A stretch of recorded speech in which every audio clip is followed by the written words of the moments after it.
Hello, everyone, and welcome back to Bitwig Studio and Music Production. This is lesson 5, and in this lesson, we're going to dig a little bit deeper into analog signals. So, what analog signals mean? We're going to take another look at decibels, and we're going to look at a different way of measuring decibels.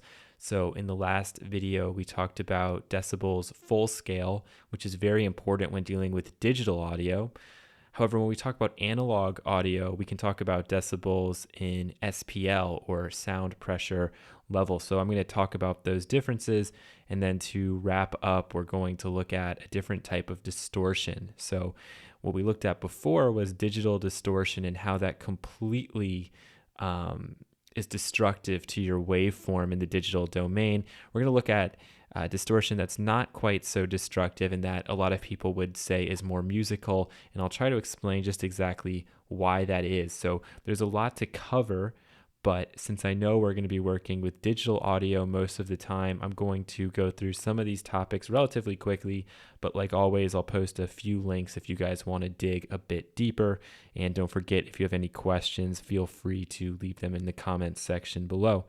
So let's get started, and we'll go to our trusty friend Wikipedia to define for us what an analog signal actually is. So I'm just going to read what I have highlighted here. It says an analog or an analog signal is any continuous signal, and that's the most important part, for which the time varying feature of the signal is a representation of some other time varying quantity, i.e. analogous to another time varying signal. For example, in an analog audio signal, the instantaneous voltage of the signal varies continuously with the pressure of the sound waves. It differs from a digital signal in which a continuous quantity is represented by a discrete function which can only take on one of a finite number of values. Okay, so let's break that down into something a little more digestible. Basically, an analog signal is something that is continuous. So in theory, that's going to mean that when you attempt to capture an analog signal, you should be able to do that perfectly. You should be able to capture the full signal without any other problems. It should just be exactly what you want to get. Where with digital, there's always going to be a finite value. So there's always going to be something missing. You can't get everything, but you can come relatively close. So let me read this other thing I have highlighted, and it's going to explain, though, why when you record on an analog medium, it doesn't come out totally pristine. So here's what it says. An analog signal has a theoretically infinite resolution. In practice, an analog signal is subject to electronic noise and distortion introduced by communication channels and signal processing operations, which can progressively degrade the signal to noise ratio. So let's talk about what the signal to noise ratio is.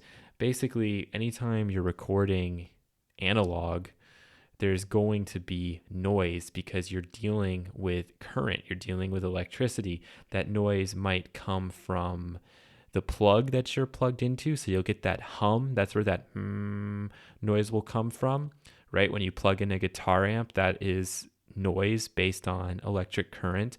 Also, just the fact, the cables that you have connected.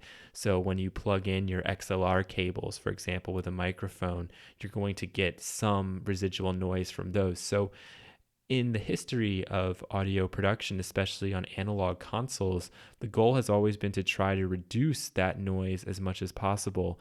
And to do that, you'd actually have to boost the signal level from the source. So you want your microphone to be loud enough to capture as much as possible without distorting too much, while maintaining and trying to keep at bay those other noises from interfering. So although it makes sense, or it would seem like you should be able to get something perfect with an analog signal, you really can't, because there are a lot of other factors that come into play. And that's why today, recording digitally, you can actually get a cleaner sounding file than you could from recording straight to analog. However, we're so used as human beings and from recording history to hearing analog sounds that transition to digital just doesn't sound quite natural to us. And there's a deeper reason for it, and I'll explain it a little bit later. But for now, just kind of think about it, that if you've been exposed to analog sounding music your entire life, the switch over to digital isn't going to be easy because it's not going to sound natural. It's actually going to sound a little bit unnatural. You know, it's like walking into a really, really quiet room. It just doesn't feel quite right. I want to read this other description from this How Stuff Works article, and I think it explains this concept very well as well. It says sound is naturally an analog signal. An analog signal is continuous, meaning that there are no breaks or interruptions. One moment flows into the next. If you were to hum a descending note, people hearing you would be able to detect the change in pitch, but not point to specific moments when the pitch jumped from one note to the next. Digital signals are not continuous. They use specific values to represent information. In the case of sound, that means representing a sound wave as a series of values that represent pitch and volume over the length of the recording. In a primitive digital recording of that descending note you hummed, you'd hear a single long sound as a collection of shorter sounds. And that's absolutely true. However, digital recording technology has gotten to the point where it really can mimic what analog can do. And like I said before, it can actually come out sounding a lot cleaner. So let's talk about decibels once again. And we're going to talk about decibels SPL, which sound pressure level means decibels in real life. And this is from the University of Wisconsin. I'll post a link to this as well. And basically what this is saying about decibels in your everyday life, or decibels SPL, is that, again, you know, the 0 level now is going to indicate the threshold of human hearing. So the lowest possible sound that you can barely distinguish, or where you can't hear anything. Obviously, when you're, even in a very quiet room, you can always hear something, right? Whether it's the fan or just the ambience of the room, there's always something that you're going to be able to hear. They have chambers that they design to try to make it as silent as possible. But even those, it's going to be almost impossible to remove sound completely.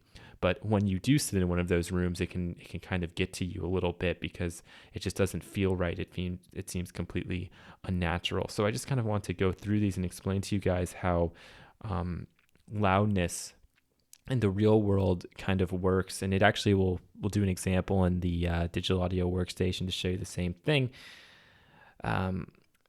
And so here are a couple of just examples. So they're saying with SPL, the threshold of hearing is 0 all the way up to the threshold of pain of 120, but it doesn't really stop at 120. It keeps going and going and going. Eventually, if it gets too much louder than that, you'll burst your eardrums, but there's no real knowing what the loudest sound is. It's not really something that we can measure because our ears and our brain just can't handle anything louder, but there is no real continuum from point A to point B, much like the universe, much like a lot of things in the world. There is no definites. There is no like, here's the end and here is the beginning. So, but you can see here the interesting thing as we go up in level, loudness isn't going to be going at that exact same scale. And I'm going to give you guys an example of this. I'm doing this in Ableton Live just to be safe because I've been having a few issues with Bitwig, and because I know Ableton Live very, very well. So I can get my point across here rather quickly and efficiently. So what I've done is I've taken the sound of an acoustic piano playing a chord. And originally what I did was this is actually like the original here at the end. I took it and I boosted it by 10 dB because the signal wasn't like as loud as it could be without crossing that threshold. And I duplicated out multiple times, and these values here are going to indicate how low the decibel value is. So we go from -60 to -50 to -40, -30, -20, -10, -5. And what you're going to see is that the perceived loudness is actually going to increase on more of an exponential scale. This is not going to be linear at all. So I'm just going to go through and play these. Some of these I'll guess you're not going to be able to hear at all, which is okay. It makes sense. But as we get up, they're going to become louder and louder. And so just listen closely to this example. Here we go. Uh-oh, I got something just going crazy over here. Sorry about that, guys. I keep on making mistakes, but here we go. So you probably maybe just heard a little bit of a, just a little noise. Let's go next one. Okay, now at minus 40, you might actually be able to hear the sound. Okay, there it is. So negative 50, just barely, and then back to negative 40. Now let's go to negative 30.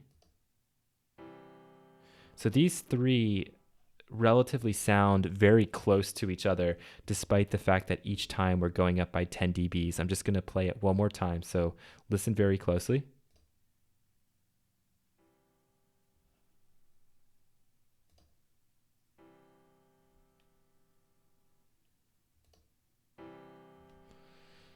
And now is where you're going to start to see this like exponential growth in loudness.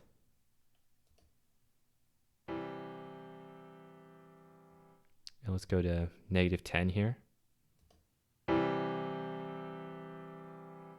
And we'll skip over the minus 5 and go to 0 just to keep it consistent.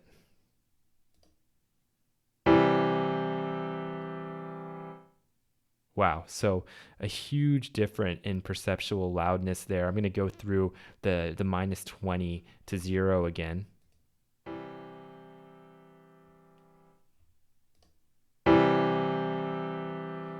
Now, I think it's supposedly the case that a 20 dB difference is something like 100 times louder, right? And so that's a very big jump. Compare that to like 1 dB. If I bring this down just 1 and I play this, and then we take it back to 0 real quick. It's very difficult for you to hear any kind of difference. Even some of the most trained ears are not going to be able to pick up on a difference of 1 dB.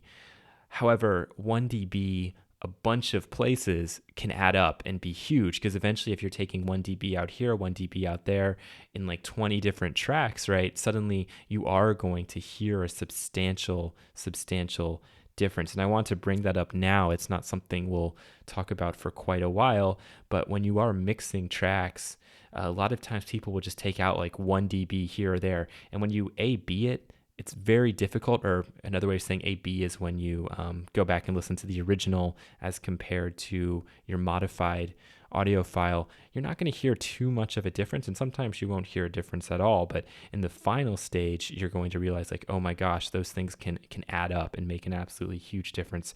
So I just want to play it one more time here, our minus 40 to our minus 30 to our minus 20, and then to 0 again. So here we go.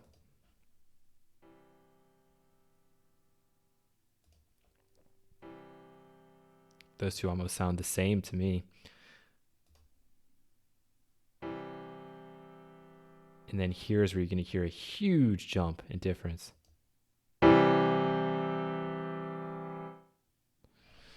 Okay, so I hope that makes sense to you guys. It's an experiment that you can also do on your own time. I also wanted to point out that there's an app that I'll link to in the description for this video. This is, I think, called the Decibel 10th, and you can get it on your iPod. I'm not sure. They might have an Android app as well. And I think it's 100% free. And what this does is it will measure the SPL wherever you are. And so it's pretty cool to take this around sometimes and just hold it up and see what you get. And you're going to be amazed that even in places that you seem or think are very quiet, sometimes you'll still be at 50 or 60 dB, and it will list up for you guys sort of like what you can compare that to. It's not always 100% accurate, but these are, again, sort of some guidelines for SPL right here. And I want to talk about analog metering real quick, because again, analog is like hardware. It's continuous. So back in the day, this is what an old mixing console would look like, an old analog mixing console. And these were the meters that they would use. And these are all referred to as VU meters, which stands for volume unit. And they're also known as SVIs, or standard value indicators. And where these differ from the other meters that we've been using in our digital audio workstation is that these more so measure the RMS, or the root mean square, or the average level of the signal. I'll show you what a plugin version would look like, just to give you the example. This is basically what it would look like. However, if we were to use this on a track here in our digital audio workstation, wouldn't make a whole lot of sense because it's still going to peak out at 0. However, in the analog domain, because these are actual hardware pieces, so they have been made by hand and they're a part of the real world, you can actually push it over that 0 dB threshold and you're not going to get as nasty of distortion. In fact, it can oftentimes be quite pleasing. So let's just imagine for a second I don't know, like a sheet of ice, okay? And you're under the water. Now, in the case of digital distortion, what would happen is you would just burst your head straight through. So, and just boom, right? You're just breaking straight through. Now, with analog distortion and saturation, it would be something a little bit more gradual. So you would start breaking the ice slowly, slowly, slowly. You know, your hand would just come through, then your arm, then your elbow, a nice and gradual change. That's probably one of the worst analogies anybody's ever used to describe digital distortion and analog distortion, but it's a way of thinking. And back on these old VU meters, you could actually push it into the red without it sounding terrible. And the point I'm trying to make here is that these things are made by hand, and the circuitry and the electronics involved with one of these consoles is not only why they're so expensive, but also why they distort, and they distort the way they do. It's kind of a hard thing to explain, but I'll show you guys in my Ableton Live session here how this is working. So what I have here is an instance of operator, and all that I'm playing is a sine wave. Let me go up an octave so you can hear it. A sine wave is just one fundamental. This doesn't exist in the real world. You're never going to hear a bird or anything make a sound like that. It's purely a abstract concept, but it becomes very handy in something like synthesis for a variety of reasons, which we'll go into at a later time. All right, what I'm going to do is turn on this audio effect. This is the saturator effect, and its design when it's in this analog clip mode is to produce the sorts of distortion that you would hear on an old analog mixing console. And whereas digital distortion, you guys can really see it here, digital distortion looks something like this, right? Clipping out of control. You can even see how the signal is clipping just straight through, just boom, boom, boom, boom, super flat. Let's look at what it looks like when we try to add some distortion that would come from something like an analog mixing device. Here we go. So as I turn this macro knob up here, the drive is going to increase, which is going to introduce our distortion, but the overall output is going to come down. So as I'm increasing one, I'm decreasing the other. So we are not going to ever be clipping or going over. Let's see if I can get our meters to show up here. Okay, perfect. Here we go.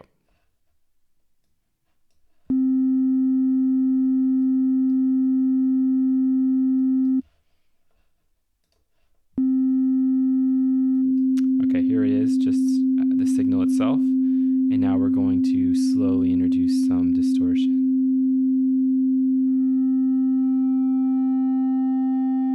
You can see how these areas of distortion on a sine wave are actually coming up in very logical places, very musical places. We'll talk about the harmonic series later, but for now you just have to trust me that these peaks are showing up at actual ratio values to this main fundamental, this C4. Let's go down to C3 so it just sounds a little bit better. And we can really push it then.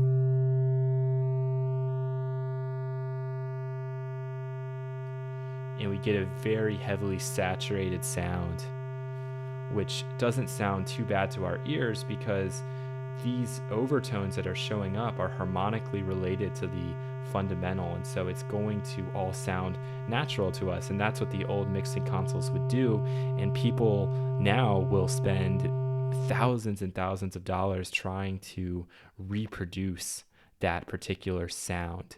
And there's tons of plugins that try to emulate those as well, but you have to remember that if you are making a plugin, what is that? It's digital again, so it's a coding process that's taking place. And for most plugins, they might sound really good, but they're never going to sound exactly like the console. No matter what the plugin claims it can do, it's going to have its own unique character, just like all of those pieces of analog hardware have their own unique character to their distortion and to the overtones that they're going to be adding to a signal. I hope that all makes sense to you guys. It's kind of a confusing topic, but just be aware the differences between analog distortion and digital distortion and how there can be much more of a logic to analog distortion than to digital distortion, and how in our DAW, the way we've set this up, it's not going to be destructive. So I could play this here and then just as easily turn it off and we're fine. Okay, so that's a good point to mention, because here, you know, with this, I did kind of a crazy experiment with this crazy digitally distorted sound. I'll just play it for you. It's actually this sine wave, only super digitally distorted. So let's play this back here. I'm gonna turn it way down to start.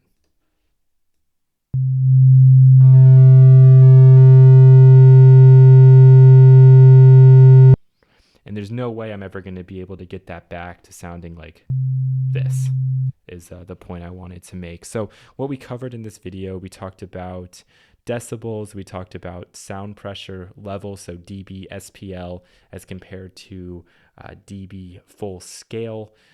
We looked at a few different things, including VU meters and how those differ from peak meters. What you have in live here, for example, if I just play this song back here, is you have a peak meter here. So every time I re-click this, it's trying to show us what the peak is. And the actual fader here is kind of showing us like a VU RMS value. So with digital technology and with the digital audio workstation, we're able to show both. And like, you know, like I showed you guys before, you can see it all in a plugin metering tool like the span here, where we have an RMS and we have a peak value, and we have other sort of values we can look at too to help us understand what's going on with the audio. And I think that's going to do it for me in this lesson. There was a lot we covered there. I'm going to post up a ton of links so you guys can look into this further if you want to. But thanks again for watching, and I'll catch you again in the next lesson.